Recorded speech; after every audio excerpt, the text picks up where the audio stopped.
और इस वक्त हमारे साथ हैं सूफी अरविंद गुरुजी। अरविंद गुरुजी, आप सबसे पहले थोड़ा सा आपका ज़रा परिचय दे दूँ। आप जनाब इतनी छोटी उम्र में आपने इतना बड़ा मुकाम कमा लिया है, इतनी छोटी उम्र में आपके इतने ज़्यादा फॉलोअर्स हैं, इतनी छोटी उम्र में ना जाने आपने कहाँ कहाँ पर क्या क्या किया हुआ है। 10-10, 15-15 हज़ार लोग आपके भंडारे में हर रोज़ खाना खाते हैं। इसका श्रेय आप किसको देंगे? आपको खुद को, ऊपर वाले को, किसको देंगे? ऊपर वाले को ही दूंगा, और खुद को इसलिए नहीं दूंगा कि मैं इस लायक नहीं हूं कि मैं अपना पेट भर सकूं, औरों को क्या खिलाऊंगा। तो ये ऊपर वाले की ही देन है जिसकी वजह से मैं ये सेवा कर पा रहा हूं। लेकिन ये सेवा भाव कब से शुरू हुआ? ये तो प्रारब्ध से है, इस जन्म में करने को मिला है। मैंने ये भी सुना है आपसे कि आप ख्वाजा गरीब नवाज के शागिर्द हैं और ख्वाजा गरीब नवाज आपके रोम रोम में बसते हैं। ये भी सुना है कि हज़रत निज़ामुद्दीन औलिया के हुक्म से आप दिल्ली गए। जी बिल्कुल सही सुना आपने। मैं बल्कि गरीब नवाज की चौखट का, आप मुझे कुत्ता भी कहें तो मुझे मंजूर है, उनका गुलाम हूँ और ख्वाजा साहब की ही देन है मेरा जीवन। और निज़ामुद्दीन औलिया का हुक्म, इसमें कोई शक नहीं है, क्योंकि ये रूहानी मसला है। किसी को मैं साबित तो नहीं कर सकता अयोध्या की तरह, लेकिन हाँ हुक्म सही है। और उस हुक्म के बाद आप दिल्ली गए। आज जब आप दिल्ली की सियासत को देखते हैं और आज आप देखते हैं कि जैसे ये फैसला आया, जी कोर्ट का फैसला आया कि भाई 2/3 इधर 1/3 इधर, बस असल में वो 1/3 नहीं है, क्योंकि उसके उस तरफ भी बहुत बड़ी ज़मीन है। तो आखिर में जो फैसला होगा वो आधा ही होगा, जहाँ तक मैं समझता हूँ। जितनी ज़मीन मिलेगी मंदिर को, उतनी ज़मीन मिलेगी मस्जिद को।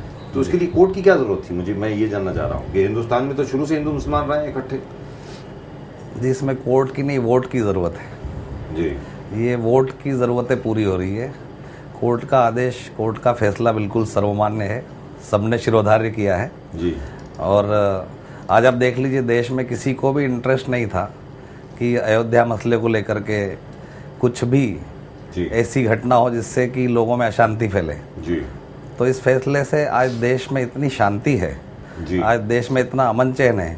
जी। शायद इतना, राम जी जब स्थापना कर रहे थे वहाँ पर लोग, तब भी नहीं हुआ था इतना अमन से। तो लेकिन इसमें कोर्ट की क्या जरूरत पड़ गई हम लोगों को? मैंने ये पूछा, कोर्ट के हुक्म की क्या जरूरत पड़ गई? मतलब आज क्या हिंदुस्तान में हम और आप और बाकी सब लोग, क्या हम सक्षम नहीं है? नहीं हमें, तो हमें नहीं तो राजीव जी माफ कीजिएगा, कोर्ट की जरूरत जनता को थोड़ी है जी। ये तो सियासती दलों को है कोर्ट की जरूरत, जो जनता को गुमराह करती है। ना आज हिंदू को लड़ने की फुर्सत है, ना मुस्लिम को लड़ने की फुर्सत है। जी। दोनों ही दलों को लड़ने में इंटरेस्ट नहीं है। बल्कि आप अयोध्या के मसले में अगर आप मुझसे सच में पूछे तो वो मस्जिद मंदिर मेरे लिए तो सारा एक जैसा है। तो मैं वो शब्द भी अलग अलग बोलना पसंद नहीं करता हूँ। धर्म स्थल चाहे किसी भी धर्म का हो, सबको उसका सम्मान करना चाहिए। और अयोध्या की हालत देखिए ना आप, अयोध्या की हालत क्या है, वहाँ पर कितने बुरे हालात हैं। उस शहर में देखिए आप जा करके, आप देखिए मलमूत्र बह रहे हैं वहाँ पर। वो तो सफाई स्वच्छता की तरफ तो कोर्ट की ज़रूरत ही नहीं लगती वहाँ के नेताओं को, लेकिन वो टूटने फूटने की बात आती है, सियासती बातें आती है, तो सारे मसले तैयार हो जाते हैं। लेकिन आप ये बताएं, मतलब ये जो आपने बात कही बहुत बड़ी बात कही है, और मैं चाहूँगा कि आप लोग ज़रा इस पर गौर फरमाएं। जो बात अरविंद गुरुजी ने करी है, सूफी अरविंद गुरुजी साहब ने बहुत बड़ी बात करी है।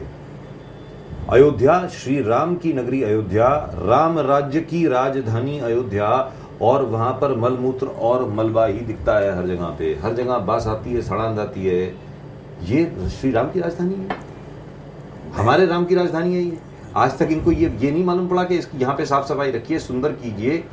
अयोध्या के बारे में रामचरितमानस में क्या लिखा है वो आपको पता है, सबको पता है। राम जी का चरित्र जिन्होंने लिखा उनको तो कोई याद ही नहीं करता, तुलसीदास जी को। जी। उनसे अच्छा चरित्र तो कौन समझेंगे साहब। नहीं, आप ये जो आपने बात कही, अयोध्या नगरी की खुद की जो बुरी हालत अभी है, उसके खुद के जो इंटरेस्ट हैं अयोध्या के, उसको नजरअंदाज करते हुए हम भिड़ गए मंदिर और मस्जिद के इशू के ऊपर। जी, हम नहीं भिड़े जी, सियासती दल भिड़े हैं। हम तो सब एक हैं, इसलिए सब कुछ ठीक ठाक चल रहा है। ये हम की ही एकता जिससे सब कुछ बचा हुआ है, वरना सियासत ने कोई कमी नहीं छोड़ी थी कि फिर लड़े और फिर कुछ हो। ये तो पब्लिक बड़ी अच्छी है, हिंदुस्तान की जनता बहुत अच्छी है, हिंदू मुस्लिम बड़े प्यार से आपस में रहते हैं इस देश में। हाँ, आप गर्मजोशी के भाषणों से या उत्तेजित करके धर्म के ऊपर बोलकर जो लड़ाने वाले लोग, उनको मैं धार्मिक मानता ही नहीं। पहली बात तो वो किसी भी धर्म से क्यों ना ताल्लुक़ रखते हो, किसी भी राजनीति से क्यों ना ताल्लुक़ रखते हो। अयोध्या ही ठीक कर लेते पहले, राम जन्मभूमि तो दूर की बात है, अयोध्या तो अभी तक ठीक नहीं हुई। राजीव जी, आप खुद देख लीजिए, सर्वे कर लीजिए।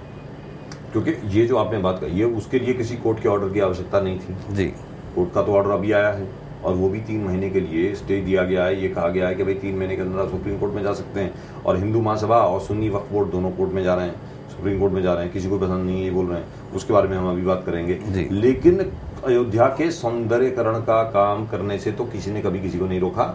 आज तक कभी ना भारतीय जनता पार्टी की ओर से स्टेटमेंट आई, ना कांग्रेस की ओर से आई, ना समाजवादी पार्टी की ओर से, ना ही सुश्री मायावती जी की ओर से आई, जो मुख्यमंत्री इस वक्त अयोध्या की। मायावती जी के लिए तो मैं खैर कुछ कहना इसलिए पसंद नहीं करूंगा कि मैं सियासती दखल देता नहीं हूं, पर अभी भी आप उनका वक्तव्य देखिए, जो मेरी समझ से थोड़ा गलत है कि केंद्र की भूमिका पर जो शक उन्होंने जताया, अगर मैं राम का भाई होता लक्ष्मण, तो मैं माया अति जी के क्या हाल करता आपको पता ही, जो लक्ष्मण जी ने सूरपण खा के किए थे। इस वक्त इतनी शांति से सब कुछ चल रहा है और ऐसे स्टेटमेंट की जरूरत ही नहीं थी जी। मेरा ऐसा सोचना है। आप ज्यादा ज्ञान रखते हैं राजनीति का। मैं आप लोगों के सामने ये बात रखना चाहता हूं, जो अभी सूफी अरविंद गुरुजी ने बात कही है। नंबर 1, जहां तक अयोध्या का प्रश्न है, अयोध्या का पहले सौंदर्यकरण क्या नहीं होना चाहिए, इसके पहले कि हम राम मंदिर की बात करें या बाबरी मस्जिद दोबारा बनाने की बात करें या मस्जिद बनाने की बात करें, क्या आपको लगता नहीं है कि श्री राम की राजधानी का सौंदर्यकरण पहले होना चाहिए, ब्यूटिफिकेशन होनी चाहिए, वहां पे जो सिविक एमेनिटीज हैं उसमें इंप्रूवमेंट होनी चाहिए, रहने के जो वहां पर स्थल है उसमें कोई इंप्रूवमेंट होनी चाहिए। उसके बारे में हम लोग क्यों बात नहीं कर रहे हैं? हम सिर्फ और सिर्फ मस्जिद और मंदिर के बारे में क्यों बात कर रहे हैं? और यही हाल काफी अलग अलग जगह तीर्थों का है। और जैसा आप अभी कह रहे थे हमारे यहाँ पे आने के पहले कि श्री राम के साथ क्या महज सिर्फ अयोध्या ही संबंधित है और कोई तीर्थ नहीं है? जी, काफी आप हमारे देश के जितने भी पुराने इतिहास में चित्रकूट चले जाइए, क्या राम का संबंध चित्रकूट से नहीं है? राम का संबंध तो रोम रोम से है। राम के मानने वाले को अयोध्या से कोई मतलब नहीं है, और जिन्हें अयोध्या से मतलब है उन्हें अयोध्या से मतलब है। उसके मतलब आप ज़्यादा जानते हैं, क्योंकि अयोध्या में जो चल रहा है वो सर्वव्याप्त है, कोई मुझसे छुपा हुआ तो है नहीं। यानी अयोध्या में राम रथ पे चढ़ के जो लोग सत्ता में आ गए और उसके बाद अयोध्या को तो भूल ही गए, श्री राम को भी भूल गए। श्री राम तो उन्हें चढ़ने पर भी याद नहीं थे, अगर याद होते तो उतरते ही नहीं। मैं किसी का नाम नहीं लूँगा, लेकिन श्री राम से प्रेम करने वाला वो लड़ाई झगड़ों में नहीं जाएगा। राम जी देखिए, 14 वर्ष जो हमारी हिस्ट्री है मैथोलॉजिकल, वनवास काटा था, तो अब कैद 18 साल रखने वाले कौन से नेता हो गए? क्या 18 वर्ष कोई नेता कैद रख सकते हैं? और ऐसा कौन सा नेता है जो राम से ताकतवर है, जो उनको कैद से मुक्ति दिलाने की ताकत रखता है? क्या आप सहमत हैं इस बात से? मतलब 18 वर्ष तक जो फैसला नहीं आया जी, एक तरीके से श्री राम जी को कैद करके रखा था अंदर, ये आप कहना चाह रहे हैं? हाँ, ऐसा ही कहा गया, वही मैं कह रहा हूँ। तो राम जी कैद थे ही नहीं, ये तो लोगों को भड़काने के लिए कैद है। राम जी ना तब कैद थे, राम जी ना आज कैद है, वो तब भी मुक्त थे, आज भी मुक्त हैं। राम जी कभी कैद हो ही नहीं सकते। मूर्ति की बात मैं नहीं कर रहा हूँ, मैं आत्मा राम की बात कर रहा हूँ जी। आत्मा राम जो होता है, मैं रूहानियत की भाषा वापर रहा हूँ, क्योंकि रूह से आत्मा राम कहा गया है। और वैसे उनका असली नाम है मर्यादा पुरुषोत्तम भगवान श्री राम। सारी मर्यादाएं लोगों ने तोड़ दी, राम जी के नाम की मर्यादाएं तोड़ दी सबने। आप क्या कहेंगे? लेकिन इस फैसले से, ये जो कल फैसला आया, इससे आपके जहन में क्या बात होती है, ये जरा बताएं। फैसला तो बिल्कुल अच्छा है, कोई शंका नहीं फैसले में जी, ताकि विवाद ना बढ़े। हिंदू मुस्लिम साथ में रह रहे हैं इस देश में, एक ही मकान की दीवार के आसपास मुस्लिम भी है, हिंदू भी है, और भी धर्म के लोग ऐसे जुड़वा रह रहे हैं। तो अगर मस्जिद और मंदिर साथ में हो जाए तो जिन्हें ऐतराज़ है उनका तो मेरे पास कोई जवाब नहीं है। लेकिन मेरे ख्याल से हिंदुस्तान में जो भी लोग इस वक्त सुन रहे होंगे, काफ़ी लोगों को इस बात से ऐतराज़ नहीं है। दुरुस्त बात है। लेकिन आप लोग बताएं, आप क्या चाहेंगे? जिस तरीके से कोर्ट ने फैसला दिया है, उच्चतम न्यायालय में जा सकते हैं लोग और जा रहे हैं। ज़फ़र जिलानी साहब ने अनाउंसमेंट कल ही कर दी थी, आज हिंदू महासभा की भी अनाउंसमेंट आ गई है कि वो भी अपील में जा रहे हैं, सुप्रीम कोर्ट में जा रहे हैं। क्या आप समझते हैं कि ये जो फैसला है, अब हमें यहीं पर रोक लगा देनी चाहिए, अपील करने की कोई आवश्यकता नहीं है?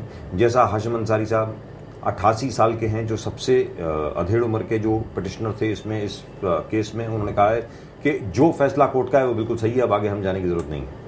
यही मंदिर बनाइए, यही मस्जिद बनाइए। आप लोग बताएं क्या करना चाहिए? क्या मंदिर मस्जिद इकट्ठे बनाने चाहिए जैसे कि कोर्ट का फैसला आया है, या फिर ये लोग जो जा रहे हैं अपील में, क्या ये लोग सही हैं? आप आरकेबी टाइप करें।